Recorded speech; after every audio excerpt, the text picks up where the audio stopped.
So if you were walking out on stage at the Nationals, you would walk up to the microphone. You will stand, you will address the mic, the person will come and adjust it for you. You would say the name of the poem and the name of the poet. When you name the title and the author, it creates a frame for the audience. Then the audience starts to prepare itself for a journey in that direction. But you can also get used to the sound in the room. A satirical elegy on the death of a late famous general by Jonathan Swift. The Road Not Taken by Robert Frost. And then you would begin your recitation. And then when you were finished, you would wait a moment, allow everyone to applaud you, and then walk off stage. So there's no point where you're engaging in the audience with any editorial comments or saying thank you or hello, my name is. You don't need to do anything like this, like talk right into it. A couple of things come, like consonants, air. If you are not loud enough for the previous level, they can bring the level up. But there's a maximum to the amount of level that they can bring to a mic, and then you start to hear feedback. You've heard that before. How can I use the intimacy, right, that the mic provides if I want to bring it in? And if I want to go louder, you're going to have to back up a bit. There's no podium in the competition officially. Today we have a podium in case somebody wants to keep a script with them. But you want to stay right in front of the microphone. And while the occasional gesture is acceptable, acting things out, pantomiming, things like that, it's very distracting, and it will detract from the overall quality of your recitation, and it will detract from the score as well. Your body. Where does tension sometimes come out for you? We all have specific sort of triggers. Some people can't keep their weight on both feet when they're nervous. Find the quiet and confidence that allows the story, your poem, the universe you're creating, to be clear to an audience. Where you look, you have people that you're trying to connect with. You want to speak to the whole audience without self-consciously putting too much energy into, you know, moving your head around the room. Sometimes people stare just above the crowd. And keep a comfortable point of focus. It allows you to remain focused. It lets the meaning still come out. You don't necessarily need to be surprised by people's faces as they react to what you're saying. Sometimes you can be distracted by the way someone's looking at you. There isn't one answer of like how to do it right, but I think what feels most natural is something that I would think would normally not work. A student may find that it works really well with a particular poem and a particular mood, but I would generally advise against looking at one fixed point. Come hither, all ye empty things, ye bubbles raised by breath of kings, who float upon the tide of state.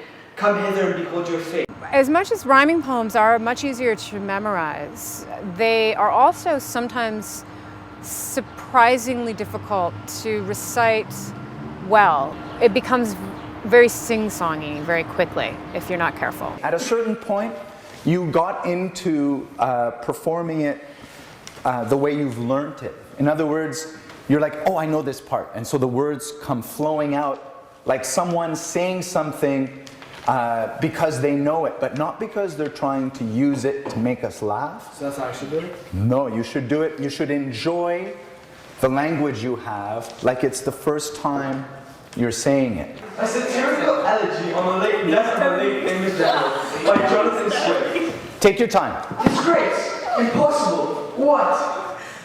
I can't do that. Don't do the accent.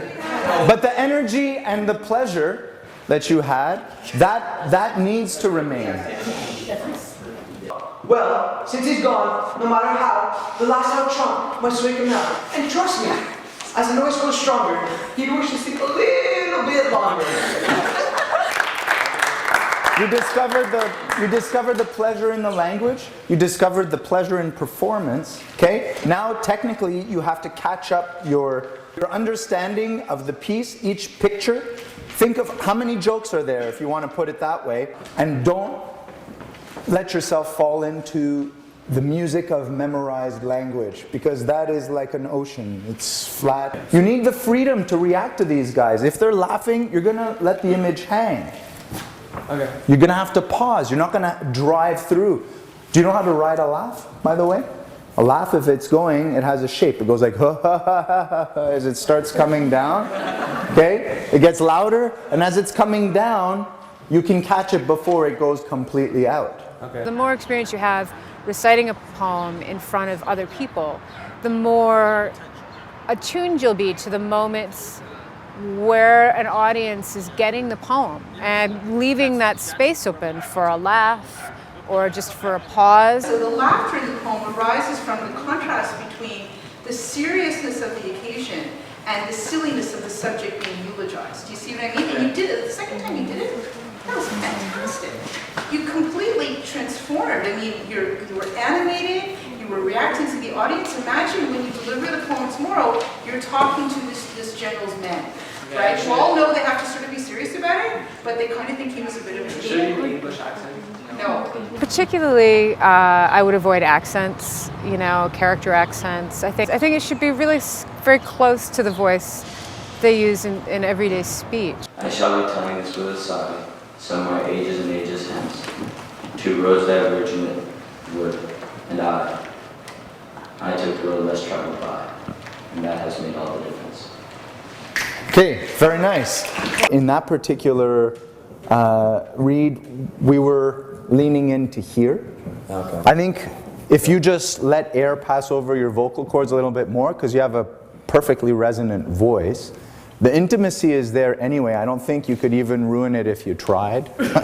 Any sort of emotional projection in a performance that feels manufactured for effect, you know, or that you're slipping into a character who has gone through the loss of a child or something like that, it always comes off quite maudlin. I think the trick is to always let the language of the poem be what guides you. It's okay, sweetheart. Take your time.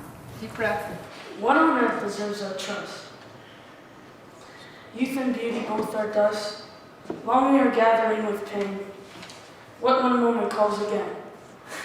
And it's natural. There's like little giddy fences, right? A little bit, it's like, ooh, I'm revealing myself. It's kind of a little bit scary.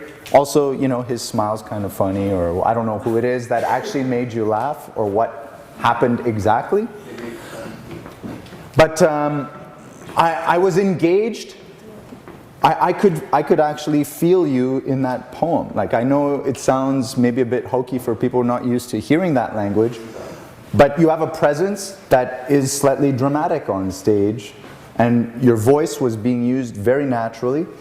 What you're going to do is seek clarity. You're going to take the time to paint the story in our minds, right? Okay. Just slow it down. And so the sun of hither eyes, half so glorious as his eyes. Like this infant takes a shroud buried in the morning cloud. Wow. Remember that? Very nice.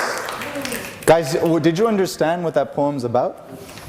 Who knows what that poem was about? It's about Don't answer, I want to hear what they heard. Yes. Do you feel like someone's son who dies like he's as a baby, only 6 months after he was born? 6 weeks, Or 6 weeks, sorry. right? You know, you don't want to try to dredge up what we think sad looks like, or what we think happy looks like, or what we think longing looks like. You want to allow, trust the fact that the poet has created that experience on the page with these words, and so all you have to do is bring those words forward, and not in a flat way. I mean, in a way that where the words are alive on the current of your own voice. There's not to make reply, there's not to reason why. There's but to do and die. Into the valley of death, rode the 600. Cannon to the right of them, cannon to the left of them, cannon in front of them, volley and thunder. You know that you want to attack this language a little bit. If you want to, you know, take it and go with it and not worry about whether you're blasting out through this, just pull back a tiny bit.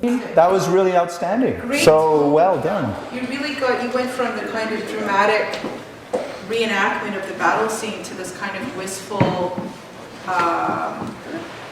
reflection on the fact that not all the men came back from battle. Really nice to get, you really understand that poem. Yeah, the storyteller came out, which was really nice, and I think that's the nature of this poem. So, well done. I find that some students, some of them very